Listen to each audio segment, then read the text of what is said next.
Please welcome Mr. Nicolas Chammas, President of the MIT Alumni Association, Chairman of Beirut Traders Association.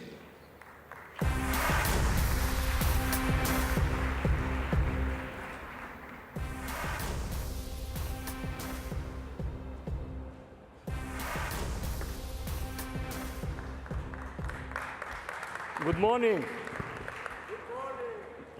Let me start by saying how humbled and privileged I feel to be standing here today and to be sharing the stage with distinguished personalities, including the towering figure of Dr. Riyad Salameh, who is universally considered to be one of the most accomplished central bankers in the world.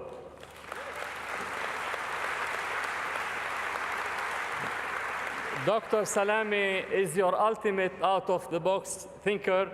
He is the trusted steward of the Lebanese currency and the true North Star of the Lebanese economy. It is this track record of kept promises and this great credibility that he is throwing today behind the creation of the knowledge-based economy in Lebanon through Circular 331, which incentivizes financial institutions to invest in the equity of small companies. So, believe it or not, it is working because the stakeholders are falling into place. Incubators and accelerators like Beritech and others, communities of entrepreneurs, venture capitalists, universities, and last but not least, the Lebanese banking system, which is investing its smart money in this economy. And as we all know, money follows market. So we will be sure seeing the emergence of a new ecosystem in Lebanon. My dear friends, when I listen to politicians, I get discouraged. But when I look at you, I feel re-energized. They think small, you think big. They are obsolete, you are ahead of the curve. They are on the wrong side of the political divide, you are on the right side of the digital divide.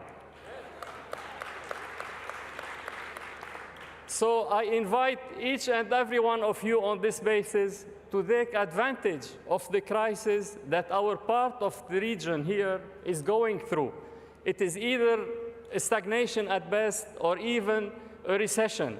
So let us all together re-engineer and reboot our way out of the recession that we are going through, and let each one of you think about his own or her own 2 cents. In other words, let each one of you ask, what can I contribute to rewriting, the new codes and the new rules of the current economy?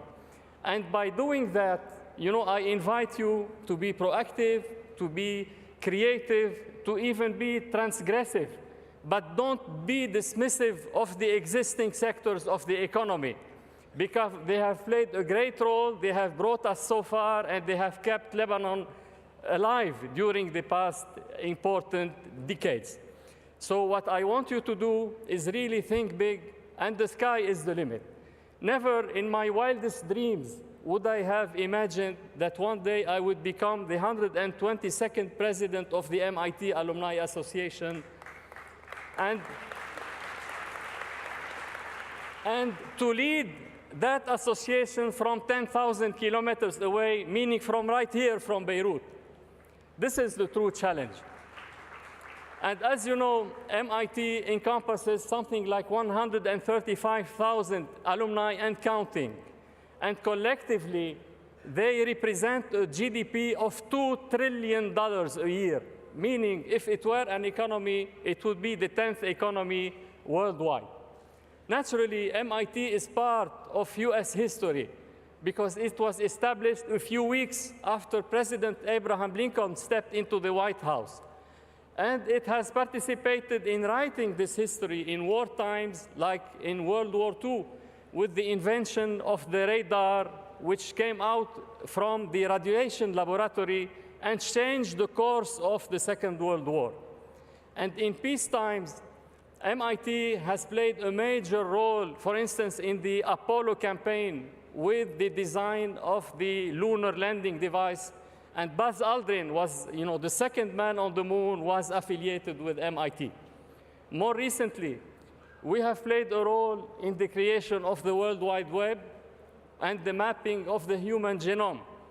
But we are not done, far from it, because our mission is not only to educate people, our mission is to contribute in the advancement of knowledge, whereas we are involved in the big challenges of our times.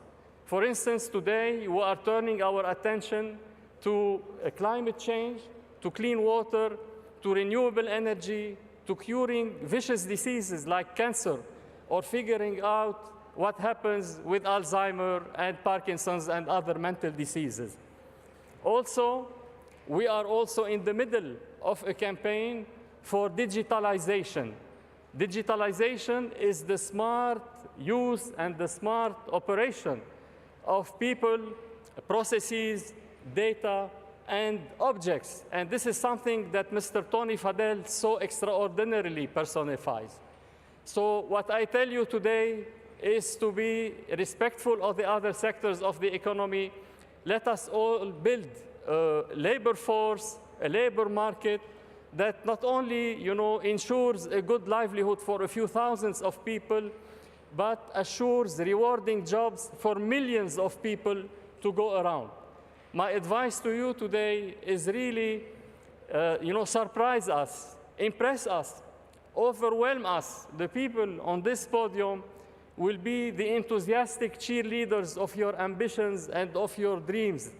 The future is in your hands. It is full of promise, but please make sure to make this journey worthwhile. Thank you very much.